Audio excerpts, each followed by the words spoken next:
जय गुरु जी। जय गुरु जी। संगत जी, आप में से अगर किसी ने अपना सत्संग शेयर करना है तो दिए गए नंबर के ऊपर आप अपना सत्संग रिकॉर्ड कर कर हमें व्हाट्सएप कर सकते हैं। आप चाहें तो अपना सत्संग लिख कर भी हमें व्हाट्सएप पे भेज सकते हैं। आपका सत्संग हम शेयर कर देंगे। जय गुरु जी। शुक्राना गुरु जी। लख लख बार शुक्राना मेरे मालिक आपका। जय गुरु जी। संगत जी, अगर आप भी सत्संग करवाने के लिए सोच रहे हैं तो इन 7 बातों पर विशेष ध्यान दीजिएगा। नंबर 1 पर है घर की साफ़ सफाई। सत्संग वाले दिन आपने घर को अच्छे से साफ़ करना है। हर एक कोने को अच्छे से साफ़ करके रखिए। और जहाँ गुरु जी की गद्दी लगानी है उस एरिया को तो आपने बिल्कुल अच्छे से झाड़ू पोछे के साथ अच्छे से साफ़ करके फिर गद्दी लगानी है। अगर आपके घर में पहले से गद्दी लगी हुई है तो अपनी पूरी पूजा रूम का आप अच्छे से डस्टिंग करिए, कारपेट वगैरह सारे साफ़ करके डालिए, चेंज करिए। और गुरु जी का जो चोला है वो भी चेंज करिए सत्संग वाले दिन। वैसे तो आप रूटीन में जैसे करते होंगे वो तो चलेगा, पर सत्संग वाले दिन हो सके नया चोला लगाइए। अगर आपके वो घर में गद्दी नहीं लगी हुई है तो आपने उसी सत्संग वाले दिन के लिए ही गद्दी लगानी है।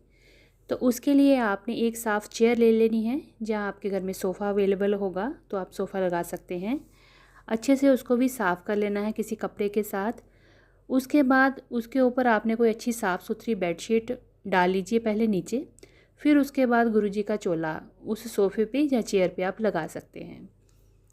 अब चोला आप अपनी मर्ज़ी के साथ कोई भी रंग का ले लीजिए, अपनी चॉइस करके। अगर आप जाएंगे मार्केट में पर चोला आपको उस चॉइस का नहीं मिलेगा, क्योंकि जो रंग गुरुजी लगवाना चाहेंगे उस दिन सत्संग वाले दिन के लिए उसी रंग का चोला आएगा। हम भी कई बार अपनी बड़ी चॉइस बना के जाते हैं कि इस कलर का, इस कॉम्बिनेशन का लाएंगे, पर वो नहीं आता है। जो गुरुजी महाराज चाहते हैं उसी कलर का चोला आता है।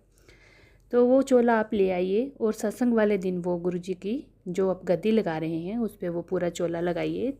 साइड पे दुपट्टा लगाइए। टेबल के कवर लगते हैं, चरणों के नीचे जो आपने चोले का वो हिस्सा होता है वो कवर पूरा लगाना है। कुशन लगाने हैं। कुशन आप 2 भी रख सकते हैं, साइड पे 1 भी रख सकते हैं, जिस अकॉर्डिंग आपका चेयर या सोफ़ा होगा वैसे आप लगा लीजिए। उसके बाद दूसरे नंबर पे आता है फूलों की सजावट। उसके बाद आपने क्या करना है, फूलों की रंगोली बनानी है। फूल आपने आगे पीछे सारे डेकोरेट करने हैं। आप फूल जितने मर्जी लाइए जी, आपकी यथाशक्ति के अनुसार है। आप कम भी ला सकते हैं, ज़्यादा भी ला सकते हैं। गुरुजी तो वैसे भाव देखते हैं। ये नहीं है कि आप 5,000 के फूल ही डेकोरेट करेंगे तभी आपका सत्संग होगा घर पे, ऐसी बात नहीं है। आप चरणों पे 2 फूल भी चढ़ाएंगे तब भी आपका सत्संग हो जाएगा। तो आप अपनी श्रद्धा के अनुसार जो फूल लेके आना चाहते हैं ले आइए।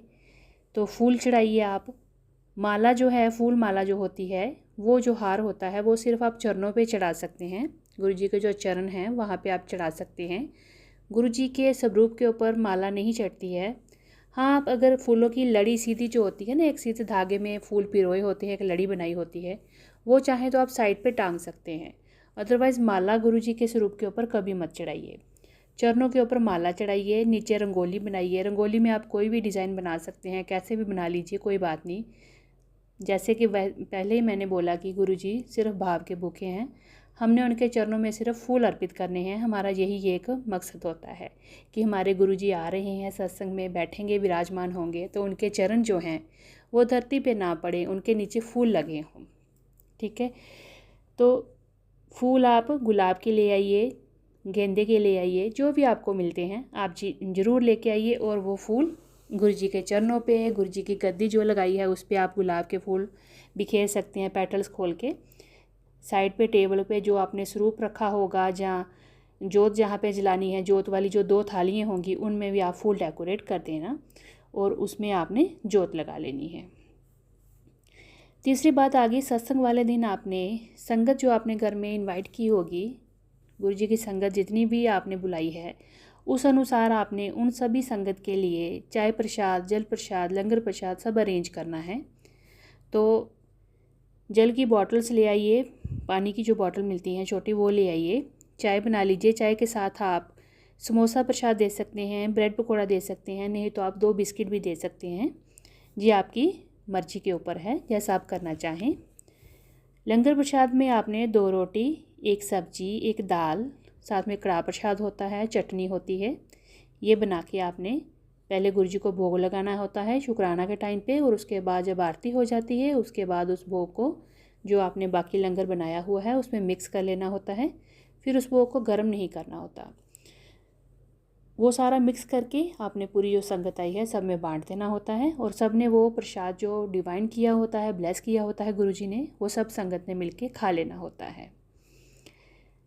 अब आगे चौथी बात ये है कि सत्संग में बैठने के लिए संगत को आप बुलाएंगे। जैसे आपने 20 संगत बुलाई है, 25, ये तो आपको पता होगा कितनी की संगत आ रही हैं। तो गुरु संगत को बिठाने के लिए आपने अरेंजमेंट करना है। तो आप क्या करिए, अगर आपके पास खुली लॉबी या खुला एरिया है तो फिर तो कोई बात नहीं तो आप सोफ़ा वगैरह या जो भी आपने अपने फर्नीचर है थोड़ा सा उसको हटा के थोड़ी सी खुली जगह कर लीजिए।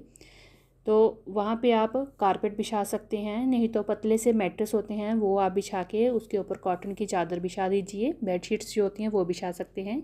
अगर सर्दी में सत्संग करवा रहे हैं तो पतली वो गर्म चादरें होती हैं फ्लीस की, आप वो भी बिछा सकते हैं, ये आपके ऊपर है। पर सबने सत्संग में नीचे ही बैठना है, इसकी बात का आप ध्यान रखें कि कोई भी चेयर या सोफ़े के ऊपर ना ही बैठे तो अच्छा है, क्योंकि गुरुजी सामने विराजमान जब होंगे अपनी गद्दी पर तो सबको नीचे उनके चरणों के बराबर ही बैठना चाहिए। हमारी औकात नहीं है कि हम उनके आगे अपनी चेयर या सोफ़ा लगा के बैठ जाएं।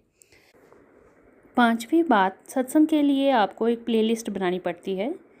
प्लेलिस्ट बनी बनाई यूट्यूब पे भी मिल जाती है, अगर आप प्लेलिस्ट सर्च करेंगे गुरुजी की तो वो भी मिल जाती है, नहीं तो आप खुद से भी डाउनलोड करके बना सकते हैं। जिसमें वेलकम पैड होगा फर्स्ट नंबर पर, फिर एक ओंकार, फिर शब्द, फिर व्याख्या, कोई भी आप व्याख्या शब्द आप अपनी मर्ज़ी से जो भी लगाना चाहे वो लगा सकते हैं, फिर शुक्राना और फिर मंत्र जाप और लास्ट में आरती आप प्लेलिस्ट में बनाइए। प्लेलिस्ट आपकी 1.5 से 2 घंटे के बीच के अंदर ही रखिएगा, क्योंकि 2 घंटों में हमारा लंगर प्रसाद कंप्लीट हो जाना चाहिए। तो आप 1.5 घंटे की प्लेलिस्ट बना सकते हैं और उसके बाद लंगर प्रसाद जो है गुरुजी का वो डिस्ट्रीब्यूट हो जाता है। 6 नंबर पर आती है सत्संग शेयरिंग। लंगर प्रसाद जब डिस्ट्रीब्यूट कर दिया जाता है सब संगत को, तो बड़े आराम से बड़े प्यार से गुरुजी का वो प्रसाद जो कि गुरुजी ने इतना डिवाइन और ब्लेस किया होता है सब उसको ग्रहण करते हैं। और उसी दौरान अगर किसी संगत ने गुरुजी के द्वारा किया गया कल्याण जहाँ गुरुजी का कोई भी डिवाइन सत्संग सुनाना चाहें तो उस समय वो संगत शेयर कर सकती है। तो बाकी सब संगत को बड़े आराम से लंगर प्रसाद खाते हुए गुरुजी का सत्संग, गुरुजी के द्वारा किए गए कल्याण को आराम से सुनना चाहिए। और जो संगत सत्संग को शेयर करना चाहती है वो इसी टाइम पे अपना सत्संग शेयर करती है, क्योंकि जैसे ही लंगर प्रसाद ख़त्म होता है सब संगत अपने घर में वापस जाने को तैयार हो जाती है गुरुजी की डिवाइन ब्लेसिंग्स को साथ लेकर।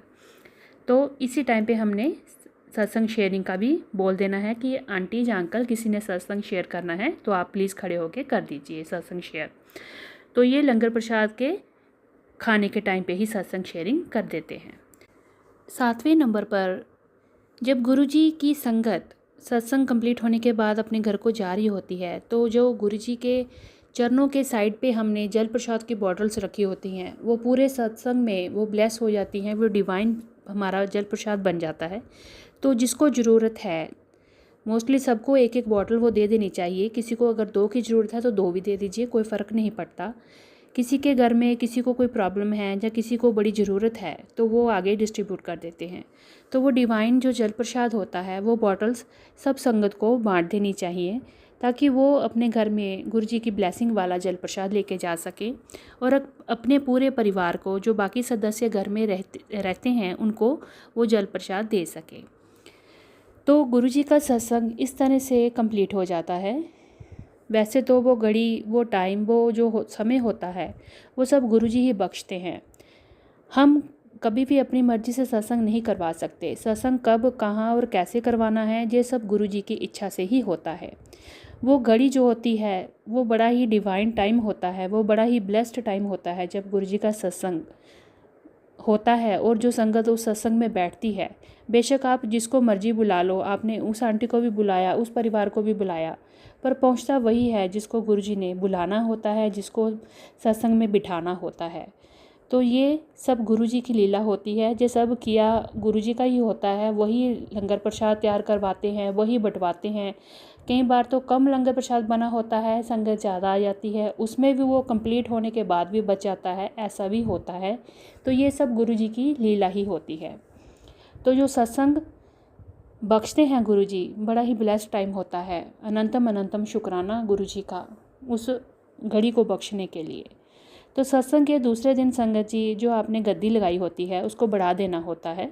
चाय बनाइए, थोड़ा सा हलवा प्रसाद बना के गुरु जी को चाय का हलवा प्रसाद का भोग लगाइए और उसके बाद उस गद्दी को आप बढ़ा दीजिए। मतलब जो आपने सिंहासन गुरु जी का लगाया था, गद्दी लगाई थी, उसको उठा देना है।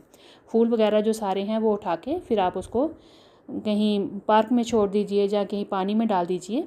और बाकी जो गुरु जी का गद्दी है वो आप उस दिन बढ़ा दीजिए। वो नेक्स्ट डे करना है, उसी दिन नहीं करना है। जैसे आप दिन में सत्संग करवा रहे हैं तो शाम को गद्दी नहीं बढ़ानी है, नेक्स्ट डे ही आपने उसको उठाना है।